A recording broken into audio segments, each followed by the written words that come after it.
Hi everyone, thank you so much for joining me today. So in today's video we're going to be making a card using this beautiful Hydrangea Die Set from Alina Crafts. So I've already gone ahead and cut out my card front. At the moment it measures 4 3/4 by 6 3/4 because I'm going to be working on a 5 by 7 card blank today.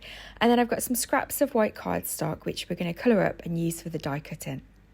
So I've used my waffle flower grip mat, and I've got wilted violet and salvage patina distress oxides, and then I've got some violet brocade shimmer powder as well.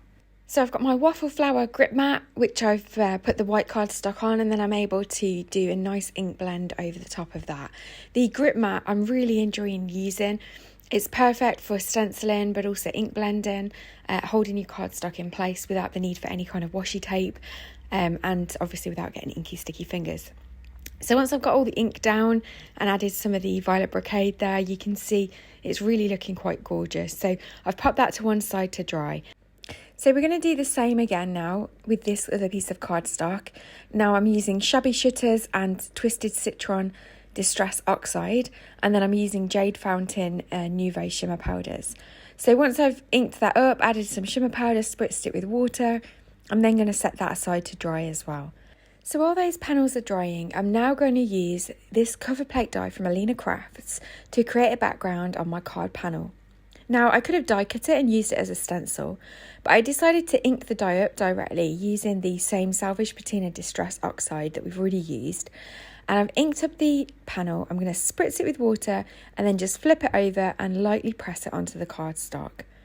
Once I've pressed it for long enough, you can just make out on the camera the beautiful pattern from the die just subtly on the background. So now I've already ran these panels through my Big Shot machine, and I've die cut all of those lovely little flowers out and the leaves and the flower stem. And I'm just going to use my foam mat and ball tools just to add some definition and shape to the flowers. So all I'm doing is using the end of the stylus to roll it around in the centre of each of the flowers, and that just helps the petals to pop up and give it some dimension. And I'm going to do exactly the same with the leaves. So once I've added dimension to all of those elements, I'm then going to bring in a scrap of white cardstock, and using my long bladed Tim Holtz scissors, I'm just going to cut a rough kind of circle oval shape out. And we're going to use that as the template for attaching the flowers down.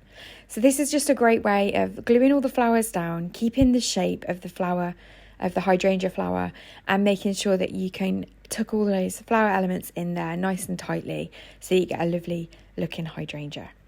So all I'm doing here is adding the bigger ones to the centre and the smaller ones to the outer edge, and I'm using the Cosmic Shimmer Quick Grab glue to stick those down. So once all of the flowers are stuck down, I can then just use my fingers just to kind of rearrange the petals a little bit before we go ahead and attach it to our card front. So first of all, I'm just going to add some glue to the stem of the hydrangea, and then I'm going to do the same to the back of the flower and stick that down too. You could of course have used double-sided adhesive tape on the stem and the leaves if you'd have preferred to. You could have popped the flower up on foam tape if you wanted to give it some extra dimension, but I quite like using liquid glue, especially for these kind of elements, just so that you've got a little bit of wiggle room when you stick it down. So once they're all stuck down, for the sentiment I'm going to use this stamp set from Alina Crafts, and I'm going to use the stamp that says thanks. Now, I really want to use the same colour Distress Oxide, but Distress Oxide's not great for stamping sentiments. They don't seem to hold the detail very well. So to kind of combat that, I'm using my Versamark sticky embossing ink first, and then adding the Distress Oxide over the top. And it seems to help the ink cling to the stamp a lot better. As it's a fresh stamp, I've done a couple of test stamps first, and then I'm going to go ahead and ink it up directly onto my card panel.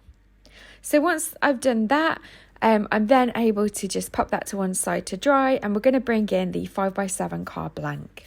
I've popped a piece of scrap paper on the inside of the card panel and a piece of scrap paper to the left of the card panel as well, just so that I don't get ink all over my desk.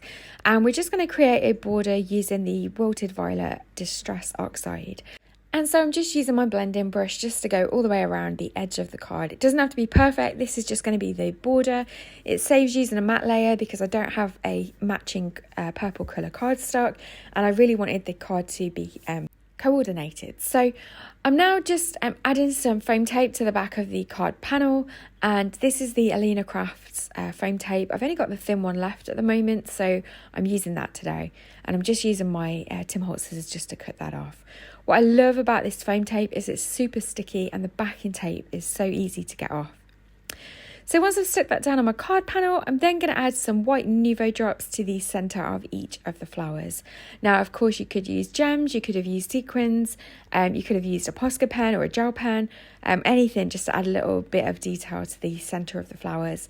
And of course, this step is completely optional, but I think it does just finish off the flower really nicely.